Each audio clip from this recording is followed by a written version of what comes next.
Bonjour, bonjour, chers amis passionnés de neurographique. Bonjour à toutes et à tous. Aujourd'hui, je vais vous parler d'une approche fascinante, comme d'habitude, dans la neurographique. Nous sommes mardi, je suis Natalia Terentieva et on est là pour répondre à une de vos questions. La neurographique, le dialogue avec l'inconscient. Avant de commencer à répondre à votre question, la question que je vous pose, qu'est-ce que c'est l'inconscient? Je fais une petite pause pour vous donner un peu de temps pour réfléchir. Alors, l'inconscient, c'est cette partie de nous-mêmes qui contient nos émotions, nos croyances, nos blocages, mais aussi nos ressources et le potentiel inexploité. Souvent, nous ne savons pas exactement ce qui se passe à nous, mais nous ressentons les effets. Souvent, quand je pose la question, euh, la réponse que je reçois d'abord, c'est quelque chose de négatif. Et après, le positif à la fin. Et oui, et moi aussi, quand je réponds à cette question, quel effet nous pouvons ressentir, quel sentiment? La première chose qui vient à l'esprit, c'est le stress. Hmm, le stress. Après blocage, mais restant quand même positif. Et on va ajouter quelque chose de agréable. Donc, ça peut être les moments d'inspiration et de créativité. La méthode neurographique propose un outil simple et pourtant puissant pour mettre en forme ce dialogue intérieur. Elle permet de transformer visuellement ce qui est en cours de nous et de créer un chemin vers nos ressources et les solutions, trouver les solutions positives.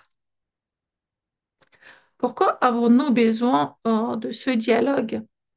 C'est une autre question que j'aimerais bien vous poser aussi.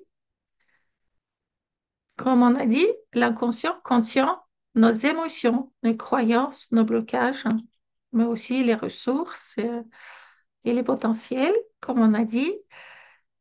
Et parfois, nous cherchons à évaluer dans notre vie personnelle ou professionnelle ou à résoudre un problème spécifique. Et la méthode neurographique, c'est justement un outil euh, pour se connecter à ces ressources et clarifier nos objectifs. Tout est en nous projetant vers le futur. Un petit rappel, qu'est-ce que c'est la neurographique et pourquoi j'insiste sur le fait que on va vers le futur. Donc, c'est une méthode assez jeune, elle a que 11 ans. Elle a été créée par Pavel Piskarov euh, en 2014, 29 avril, si vous ne connaissez pas. C'est une approche structurée de développement personnel et de coaching. C'est important de noter. Et cela nous permet de travailler avec l'inconscient grâce à des lignes neurographiques et des algorithmes précis. Quelques points clés à connaître aussi. Quand on commence le travail avec un coach ou avec nous-mêmes, si on a fait déjà au moins euh, le cours de base, l'utilisateur, et vous savez comment utiliser cette méthode pour vous-même. Avant de commencer, vous vous posez la question pour trouver le thème sur lequel vous travaillez. Après, vous choisissez un algorithme adapté à votre objectif, selon la situation que vous souhaitez transformer ou explorer. Et ensuite, vous commencez à dessiner pour travailler votre thème. On ne trace pas les lignes n'importe comment. Certains peuvent penser, même si parfois c'est possible. Euh, on suit l'algorithme de base. On parle de l'algorithme de base à chaque présentation parce que c'est la constitution de cette méthode. Et chaque algorithme est basé sur celui-là. Contrairement à une thérapie, la méthode neurographique ne se pratique pas n'importe comment dans le sens que elle demande une approche concrète et structurée. Surtout si l'on veut que ce soit un outil puissant de coaching ou de développement personnel. Faites attention, la neurographique peut être un outil qu'on utilise en art-thérapie, mais il faut savoir comment, à quelles conditions. Et aussi, important de se rappeler, c'est que les personnes certifiées en thérapie qui peuvent utiliser ça. Si vous n'êtes pas psychologue, si vous n'êtes pas art thérapeute, il faut éviter d'aller vers le passé parce qu'on peut tomber sur un trauma et ça va être compliqué après à résoudre. Donc, si vous sentez que votre client tombe dans le passé, essayez de le retirer par les questions. Et si vous voyez que c'est déjà pas possible, il faut absolument envoyer voir un spécialiste. Bon, maintenant, répondons à la question. Comment la neurographique dialogue avec l'inconscient? Vous avez choisi un objectif ou une intention. Et avant de commencer à dessiner, vous définissez ce que vous souhaitez travailler, un projet professionnel ou une transformation personnelle, un objectif de vie. Vous utilisez un algorithme choisi qui vous guide euh, à travers de votre travail pour pouvoir euh, attirer votre attention euh, sur certaines choses. Donc, l'algorithme a un but précis. Chaque algorithme a un but précis. Il guide notre ment et notre attention de manière à explorer nos ressources et blocages internes et à générer des solutions ou insights. Il faut s'observer pendant le processus. À chaque étape, nous observons notre réflexion. Et en observant la réflexion, si vous n'êtes pas encore au courant, on utilise euh, un cadre choisi, soit un cadre d'homme, soit un cadre de retour.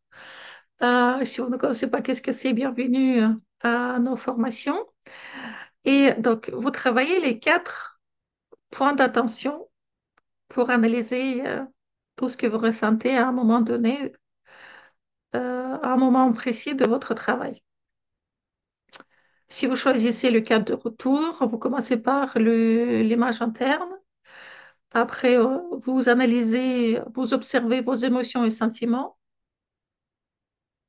Après, bien évidemment, il faut observer le corps, comment il réagit, les sensations corporelles. Et à la fin, on arrive vers le sens.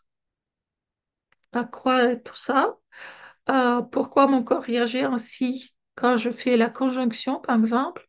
Ou pourquoi euh, j'ai envie de